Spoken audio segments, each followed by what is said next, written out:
আমি বিশ্বজিৎ দাস। আমার mother in law এর ক্যান্সার ধরা পড়েছে। তার নাম মালবিকা সরকার।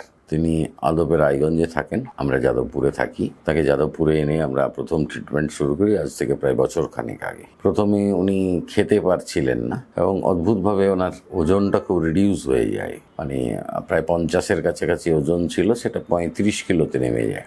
এর আগে ট্রিটমেন্ট হয়েছে হার্টের। আমি সেই ডাক্তারবাবুর কাছে যাই, সেই ডাক্তারবাবু আমাকে রেফার করেন আরেকজন ডাক্তারবাবুর কাছে। খেতে পারছেন না বলে ওই যে ধরনের টেস্টগুলো হয় গলা দিয়ে নল ঢুকিয়ে যেগুলো করে সেগুলো করার পর উনি বায়োপসিতে পাঠান এবং তারা ডিটেক্ট করে যে এটা ক্যান্সার, এবং তারা সাজেস্ট করেন ইমিউনাইজেশন প্রোগ্রামে যাওয়ার জন্য। পাপ বলছেন ওনারা, এবং সেটা ভীষণই কস্টলি। আমরা আমাদের সাধ্যমতো চেষ্টা করি। প্রথম কেমো নেওয়ার পর ওরাল কেমোটা উনি নিতে পারেননি, পরবর্তীতে সেটা ডিটোরিয়েট করে।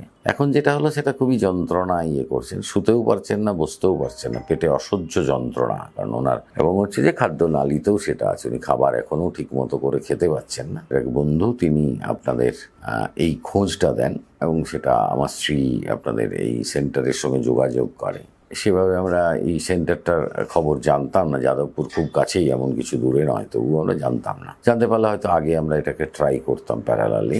যাই হোক, অবশেষে আমরা যোগাযোগ করে আজকে আপনাদের এখানে এসেছি। তাতে যদি আমার পেশেন্ট বেনিফিটেড হয়, স্বাভাবিক কারণেই আমাদের আবার ট্র্যাডিশনাল ট্রিটমেন্টের প্রতি আস্থা আবারও ফিরে যাবে। ওনার বাপের বাড়ির দিক থেকে ক্যান্সারের হিস্ট্রি তাদের পরিবারে আছে।